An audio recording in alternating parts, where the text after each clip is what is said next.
Bonjour, aujourd'hui une recette simple de mousse au carambar.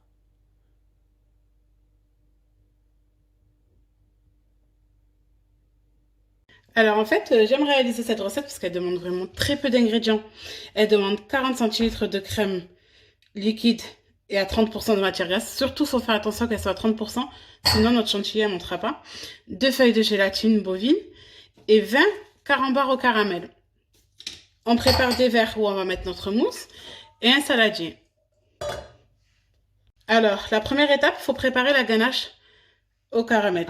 Alors, pour cela, on va utiliser les 20 carambars avec une brique.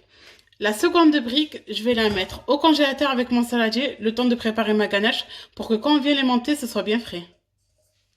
Alors, la première étape, on va mettre nos feuilles de gélatine dans un bol avec de l'eau froide. Alors, on vient casser nos feuilles de gélatine. Hop, et je viens les tremper dans de l'eau froide. Le temps de faire notre ganache au carambar. Ensuite, un peu de sport, on va ouvrir tous les carambars. J'ai enfin fini d'ouvrir tous les carambars. Maintenant, on va passer à la réalisation de la ganache. Alors pour ça, on aura besoin juste des carambars et de la crème liquide. On va venir y vider les 20 centilitres de crème liquide.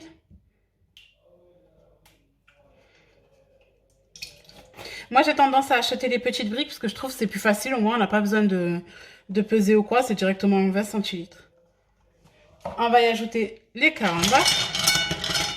Et là, par contre, ça met vraiment un peu de temps à fondre. Donc, on va rester à côté et venir les remuer de temps en temps jusqu'à ce que ça forme uniformément.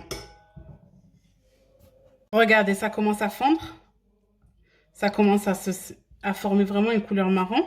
Je reste à côté et je remue tout doucement. Ça peut prendre à peu près 10 à 15 minutes même, hein, selon le carambar s'il est vraiment dur ou pas. Regardez, celui-là, il commence déjà à fondre. Donc, je pense que ça va nous prendre en tout 10 minutes. Regardez, c'est pratiquement fondu. Je continue à remuer. Alors, petite précision, je ne sais pas si vous avez remarqué, mais on ne rajoute pas de sucre car les carambars au caramel sont déjà très sucrés. Donc, vraiment, ça va s'équilibrer avec notre crème liquide et ensuite notre chantilly. Donc, il n'y a pas besoin de rajouter du sucre en plus. Regardez, tous les carambars sont fondus. Maintenant, je vais échanger, au lieu de prendre la maryse, je vais prendre un fouet. On va venir fouetter doucement et je vais y incorporer notre gélatine. Bien sûr sans l'eau, hein. Je la presse avec mes mains pour enlever toute l'eau et je mets la gélatine pour qu'elle fonde. Et là, on fouette. Je fouette et je laisse chauffer à peu près 2 à 3 minutes. Et on va l'enlever du feu et la laisser redescendre en température. Car si on l'ajoute à cette température-là à notre chantilly qu'on aura monté, elle va la faire descendre ou elle risque de nous trancher la chantilly. Donc vraiment, je vais la faire redescendre en température dans un gros saladier avec de l'eau tout simplement. Regardez, je ne sais pas si vous arrivez à voir, elle commence à faire les petites bulles. Donc là, je l'arrête en cuisson. Et je la sors du feu et je la laisse redescendre en température et on va monter notre chantilly. Alors pour monter la chantilly, on a besoin d'un batteur électrique et j'ai récupéré le saladier que j'ai mis au congélateur. Regardez, il est bien frais avec ma crème liquide que je vais venir ouvrir et verser dans mon bol. On la verse dans notre saladier bien frais et on va venir la monter au batteur électrique. Bon, faut faire attention parce que parfois c'est vrai que la crème elle peut nous envoyer des projectiles, donc faites attention.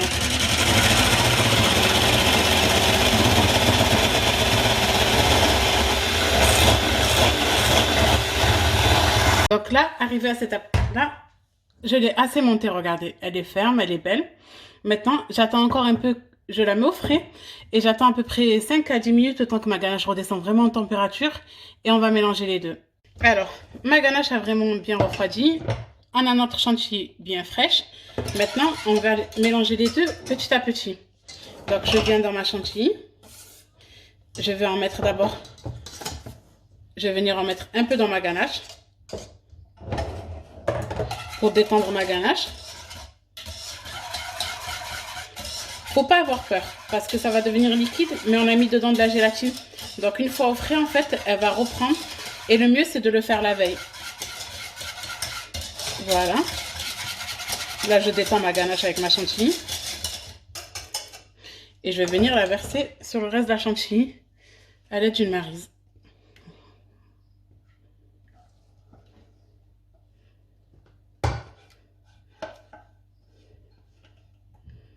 Vraiment, c'est un dessert qui plaît aux petits comme aux grands. Après, si vous voulez rajouter du gourmand, vous pouvez émietter des palais bretons à la dernière minute avant de servir. Ça rajoute du croustillant et ça donne de la mâche.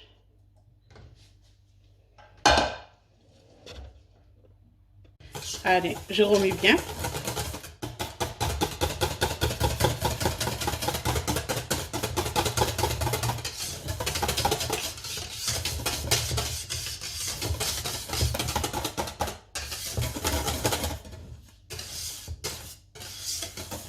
Elle est parfaite. Maintenant, à l'aide d'une louche, je vais venir la verser dans mes verres. Je vais venir vous montrer vraiment l'aspect pour que vous voyez. Elle est onctueuse, elle donne vraiment envie.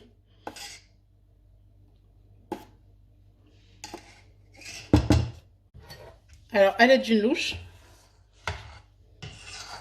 je vais venir remplir les verres aux 3/4. Hein. Moi, je les remplis pas jusqu'en haut parce que j'ai pris de gros verres parce que je les trouve jolis. Je vais mettre une louche dans chaque pour équilibrer vraiment mes verres. Si vous avez des verres comme moi, ça va vous donner à peu près 6 portions. Si vous avez des petits ramequins, ça va vous en donner 8.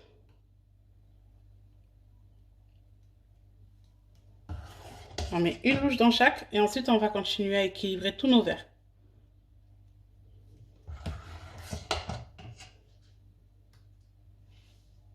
Voilà, j'ai équilibré tous mes verres, ils sont remplis à 3/4. Maintenant, je vais les filmer et je vais les laisser reposer toute une nuit au frais. Voilà, ils ont passé une nuit complète au frigo. Regardez, la mousse a bien prise.